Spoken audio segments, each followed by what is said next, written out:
India നടത്തിയ operation Sindoor എന്ന സൈനിക നീക്കത്തിൽ കൊല്ലപ്പെട്ട ലഷ്കർ ഇ തോയ്ബ ജെയ്ഷെ മുഹമ്മദ് ഭീകരർക്ക് സൈനിക ബഹുമതി. ഭീകരരുടെ മൃതദേഹങ്ങൾ വഹിച്ചത് പാകിസ്ഥാൻ സൈനികർ. പാകിസ്ഥാൻ ഭീകരതയ്ക്ക് എങ്ങനെ കുടപിടിക്കുന്നു എന്നതിന്റെ ഒരു വെളിപ്പെടുത്തൽ കൂടി പുറത്ത്. സൈനികരെ കൊണ്ട് ഭീകരരുടെ കാൽ കഴുകിക്കുന്ന പാകിസ്ഥാൻ നയം ഇന്നും ഇന്നലെയും തുടങ്ങിയതല്ല. ഭീകരതയുടെ പ്രഭവ കേന്ദ്രം പാകിസ്ഥാൻ തന്നെയാണെന്ന അടിവരയിടുന്ന വെളിപ്പെടുത്തലാണ് രാഷ്ട്രീയ നേതാവ് ഷഹീർ സിയാൽവി നടത്തിയിരിക്കുന്നത്. ഭീകരവാദത്തിന്റെ കാര്യത്തിൽ പാകിസ്ഥാൻ കാലങ്ങളായി ലോകത്തിനു മുന്നിൽ പറഞ്ഞ് പ്രചരിപ്പിച്ചുകൊണ്ടിരുന്ന ചില നുണകളുണ്ട്. ആ നുണകളാണ് ഈ പ്രസ്താവനയോടെ പൊളിഞ്ഞത്. ഇസ്ലാമാബാദിലെ ഭരണസിരാ കേന്ദ്രങ്ങൾ ഭീകരവാദികളെ സംരക്ഷിക്കുന്നു. അവരെ എപ്രകാരം സംരക്ഷിക്കുന്നു എന്ന ഞെട്ടിക്കുന്ന വിവരങ്ങളാണ് ഇയാൾ പുറത്തുവിട്ടത്. ഇന്ത്യ നടത്തിയ ഓപ്പറേഷൻ സിന്ദൂർ എന്ന സൈനിക നീക്കത്തിൽ ലഷ്കർ ഇ തോയ്ബ ജെയ്ഷെ മുഹമ്മദ് ഭീകരർ കൊല്ലപ്പെട്ടിരുന്നു. ഇവർക്ക് സൈനിക ബഹുമതി നൽകി. ഇവരുടെ മൃതദേഹങ്ങൾ വഹിച്ചത് പാക് സൈനികരാണ് എന്നും അവർക്ക് സൈനിക ബഹുമതികൾ നൽകിയെന്നും സിയാൽവി സ്ഥിരീകരിച്ചിരിക്കുന്നു. ഭീകരവാദികളെ നോൺ സ്റ്റേറ്റ് ആക്ടേഴ്സ് എന്ന് വിളിച്ച് കൈകഴുകുന്ന പാകിസ്ഥാന്റെ തന്ത്രം ഇതോടെ പൊളിഞ്ഞിരിക്കുകയാണ്. ലഷ്കർ ഇ തോയ്ബ സംഘടിപ്പിച്ച പരിപാടിയിലാണ് സിയാൽവി ഈ ഏറ്റുപറച്ചിൽ നടത്തിയത്. പാക് സൈന്യത്തിലെ ബ്രിഗേഡിയർ ഹൈദർ മാലിക്കിന്റെ മകനാണ് സിയാൽവി. ഇന്ത്യയുടെ ഓപ്പറേഷൻ സിന്ദൂർ പാകിസ്ഥാൻ ഉണ്ടാക്കിയ ആഘാതത്തെക്കുറിച്ചും ഇദ്ദേഹം പരാമർശിച്ചു. ഭീകരവാദ കേന്ദ്രങ്ങളായ മുരുദ്കെ, ബഹാവൽപൂർ എന്നിവിടങ്ങളിൽ ഇന്ത്യ നടത്തിയ ആക്രമണങ്ങൾ പാകിസ്ഥാനെ വിറപ്പിച്ചു. ആദ്യമായാണ് മുരുദ്കയിലും ബഹാവൽപൂരിലും ഇത്തരത്തിൽ ആക്രമണമുണ്ടാകുന്നത്.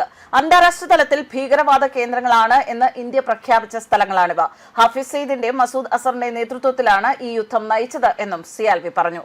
ലഷ്കർ സ്ഥാപകൻ ഹാഫിസ് സയ്യിദുമായി താൻ നേരിട്ട് കൂടിക്കാഴ്ച നടത്തിയിട്ടുണ്ട് എന്നും പാക് നേതാവ് സമ്മതിച്ചിരിക്കുന്നു. സ്വാതന്ത്ര്യ സമര സേനാനികൾ എന്ന വ്യാജേന ഭീകരവാദികളെ പാക് സൈന്യം എപ്രകാരം വളർത്തുന്നു എന്നതിന്റെ ഏറ്റവും വലിയ തെളിവാണ് ഇപ്പോൾ പുറത്തു വന്നിരിക്കുന്നത്. ഇന്ത്യക്കും മറ്റ് അയൽരാജ്യങ്ങൾക്കുമെതിരെ ഭീകരപ്രവർത്തനം നടത്തുന്ന സംഘടനകൾക്ക് പാകിസ്ഥാൻ സൈന്യവും ISIയും നൽകുന്ന പിന്തുണയെക്കുറിച്ച് കാലങ്ങളായി ഇന്ത്യ ആഗോളതലത്തിൽ മുന്നറിയിപ്പ് നൽകുന്നതാണ്.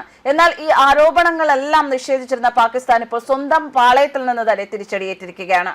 ഭീകരവാദികളെ രാഷ്ട്രീയ ആയുധങ്ങളായി പാകിസ്ഥാൻ ഉപയോഗിക്കുന്നു എന്ന് രാഷ്ട്രീയ നേതാവ് തുറന്നു സമ്മതിച്ചു. എന്തായാലും നേതാവിന്റെ വെളിപ്പെടുത്തൽ ആഗോളതലത്തിൽ പാകിസ്ഥാനെ വലിയ പ്രതിസന്ധിയിലാക്കും. സാമ്പത്തിക തകർച്ചയും ആഭ്യന്തര കലാപങ്ങളും നേരിടുന്ന പാകിസ്ഥാന് ഭീകരവാദത്തെ പ്രോത്സാഹിപ്പിക്കുന്ന രാജ്യം എന്ന മുദ്ര വീണ്ടും ശക്തമാകുന്നത് തിരിച്ചടിയാകും. അന്താരാഷ്ട്ര ഏജൻസികൾ പാകിസ്ഥാനെതിരെ കർശന നടപടികൾ സ്വീകരിക്കണമെന്ന ആവശ്യം ഇതോടെ ശക്തമായിരിക്കുകയാണ്.